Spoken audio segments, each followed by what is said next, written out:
La nouvelle est tombée pour les parents de 1000 élèves de Sherbrooke. Leur enfant n'aura pas droit au transport scolaire. Ces parents-là se posent la question comment ils vont faire pour gérer entre le transport scolaire et leur emploi. Les critères ont été resserrés pour sélectionner les élèves. Ceux qui prennent l'autobus tous les jours ont été priorisés. C'est plutôt les élèves qui sont au service de garde inscrits 5 jours, à qui on a retiré le droit du transport, parce qu'on a considéré que des élèves au service de garde n'ont pas besoin du service du transport.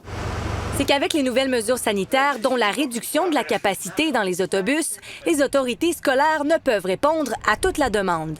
Un exemple concret de ces nouvelles mesures sanitaires, normalement, on a 72 élèves d'âge primaire. Eh bien là, c'est terminé. C'est 48 et 2 par banc. Et ce qui a été ajouté chez certains transporteurs scolaires, eh bien, c'est ça ici, une cloison en plastique pour protéger les chauffeurs. Les critères de la santé ne sont pas négociables. Après, il faut travailler ensemble à trouver des solutions. On a du gel désinfectant. Les transporteurs scolaires font en leur possible pour soutenir les centres de services scolaires. Mais plusieurs chauffeurs ont décidé de ne pas revenir. Certains plus âgés ou avec des santé plus précoces ou les conjoints avec des santé plus précoces ont décidé de ne pas revenir cet automne. Plusieurs parents sont inquiets puisqu'ils n'ont pas reçu encore le laissez-passer de leur enfant.